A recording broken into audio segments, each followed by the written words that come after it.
क्या किए कि साहब मैंने जम्मू की बात है। साहब एक बार हम साहब के मुंह से ही सुने, जम्मू गए थे।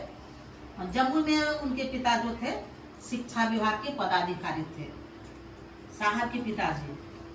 तो उस समय छोटे थे, करीब 10-11 साल के थे।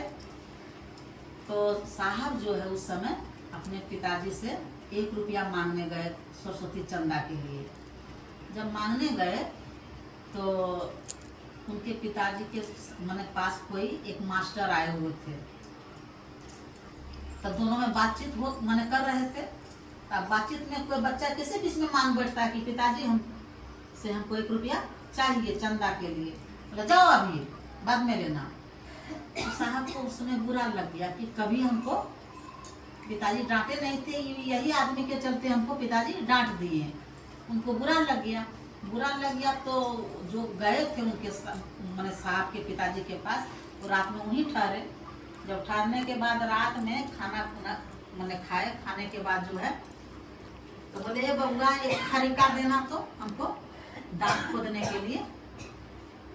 तो जब दांत खोदने के लिए मांगा तो साहब बोले कि यही आदमी के चलते पिताजी हमको डांटे, कभी हमको डांटे नहीं थे। बस झाड़ू वाला जो आंगन मैंने झाड़ने वाला झाड़ू था, वही झाड़ू का खरीका जानबूझ के बोले वही जानबूझ के दे दिए। इसी के चलते हमको मैंने बच्चा मन हमको डांटे थे। जो खरीका जब दिए तो समझ गए कि हमको झाड़ू वाला खरीका लाके मैंने सब ला के दिया। बस ऐसे चिल्लाए पिताजी देखिए सांप। और उसके बाद हम चौकी पर चढ़ गए। तब मेरे पिताजी दौड़ते हुए आए, कहाँ सांप।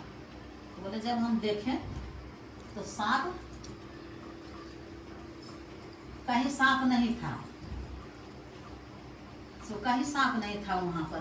तो बोले कहाँ सांप है? बोले फिर जाके देखते हैं तो वही खरीका है। मैंने सिक्की ही था, मैंने कुछ नहीं था वहां पर। बोले वही जो हम चमत्कार देखे कि एक खरीका सांप भी बन जाता है। मेरा मन में ऐसा हुआ कि हम भी चमत्कार सीखेंगे।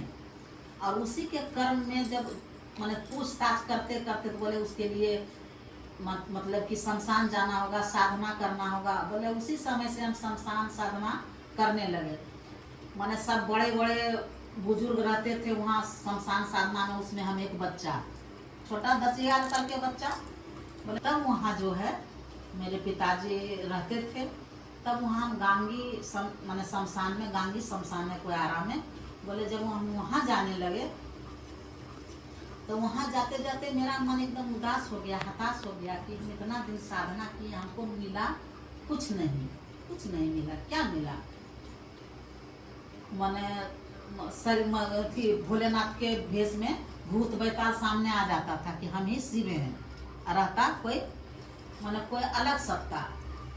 तब साहब मैंने उसी समय 1 बजे 1:30 बजे रात में साहब के मन में ऐसा हुआ कि बचपन में हम सुने थे कि गुरुर ब्रह्मा गुरुर विष्णु गुरुर देवो महेश्वराय, गुरु साक्षात परब्रह्म तस्मै श्री गुरुवे नमः। जब गुरु साक्षात परब्रह्म हो सकते हैं तो परब्रह्म मेरे गुरु क्यों नहीं हो सकते हैं?